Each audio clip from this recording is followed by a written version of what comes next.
Today we will be reading Chapter 12 of Hamster-Saurus Rex. If you want to see the other chapters, watch them on the channel, and let's get into it. My triumph was short-lived. After PE, but before math, I somehow found myself in the second floor of the boys' bathroom, alone, yet again with Beaver Vanderkopf. I guess it's true what they say. Those who forget history are doomed to repeat it. We've got to stop meeting like this, I said, with the forced laugh. Beaver wasn't smiling. I heard you won the dumb muscle in thing while I was chilling in the principal's office, he said.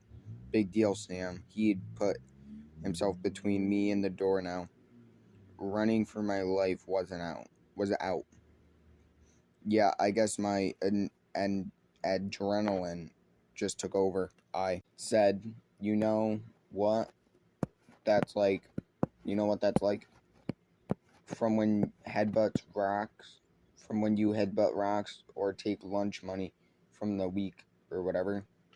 You may have a lot of them fooled, said Beaver, but I know something's up. I said, not the greatest comeback. Did he know that Hamster-Saurus Rex was in my shirt pocket at the very moment? I see what you're doing, said Beaver, trying to move in and steal Martha Cherry from me. What? On the way to the principal's office, she told me how much you wanted to go to the doll museum with her, but I don't. She said the two of you guys were going to ride one of those dumb bicycles. Yes, that's happening, but it's not what it sounds like. I don't, like Martha like that. Oh, so you're just playing games, huh? You don't care if you break her heart, said Beaver, looking, if possible, angrier than he ever had before. I'm not, and now I look like a fool, said Beaver, just like when you showed everybody the picture you drew of me. If it wasn't nothing personal, I was just trying to learn how to do caricature, and they weren't stink lines, they were motion lines. You want to take something from me and I care about, then I'm going to take something that you care about. The dumb gerbil. That's right, I know where he is. You do? Uh-huh, said Beaver, nodding. He's living in the computer lab eating electricity to survive. It occurred to me that Beaver really didn't know how much about hamsters. And when I catch him, he continued powing. Beaver slammed his fist so into the palm he left Hamster-Saurus Rex tense up inside my shirt pocket. He sensed I was in danger, and he wanted to defend me. I mentally tried to will him to say, still. But first, said Beaver, grabbing me by the collar and marching me towards one of the bathroom stalls, I'm going to show you the new and improved Kibby Voo Ooey Soo. Like what? I said. Oh, right. Like any good innovator, I'm always trying to improve my product, said Beaver. Pancake batter in the toilet bowl wasn't a good idea, but this is better. He hefted with a 20-pound bag of fast-drying powdered cement, and he gave me a sickening smile. Come on, Beaver, you can't be serious. Beaver flushed the toilet and emptied the bag into the bowl. I watched the cement powder dissolve, and the water slowly thickened into a churny gray goop.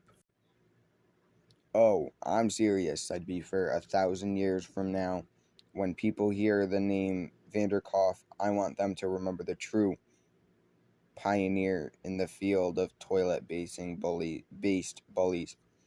Please don't put my head in there. It's Beefer punched me in the stomach, and I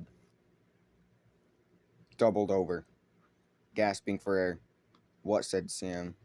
He said, yanking me towards the toilet.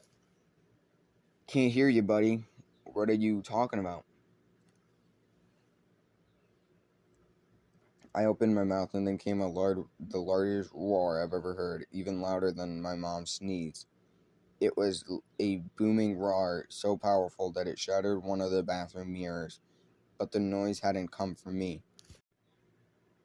Oh, I'm serious, said Beefer. 1,000 years from now, when people hear the name Vanderkopf, I want them to remember the true pioneer in the field of toilet-based bullies.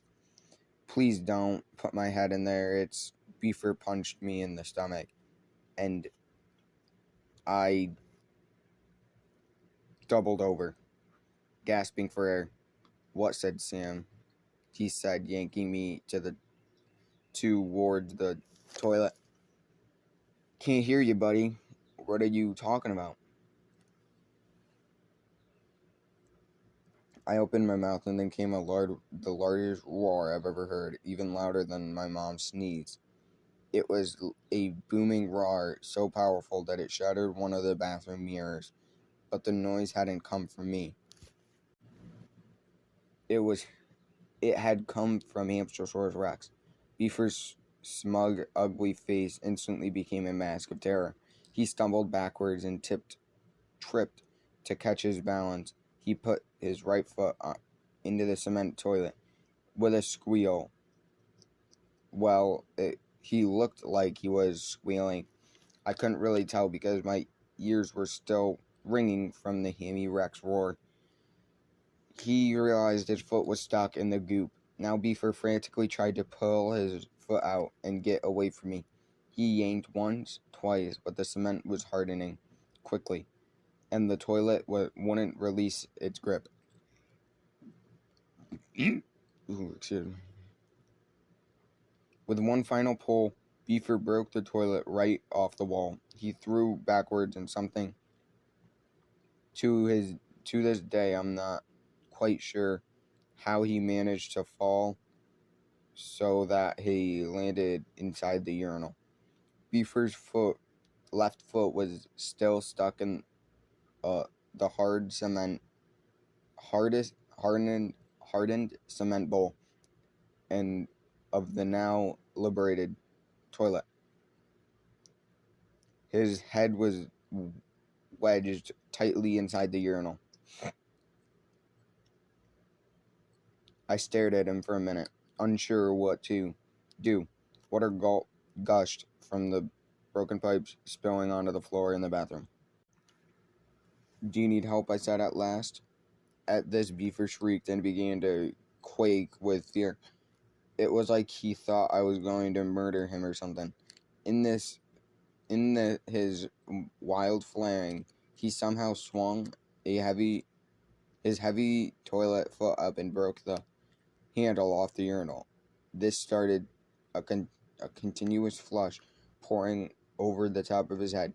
I heard this sound of the door. Other boys from my class stood in the doorway. Holy crap, said Omar Powell. Sam beat up Beefer. I rushed past them in the bathroom inside my pocket. I heard something that sounded a lot like a mutant dinosaur laughter.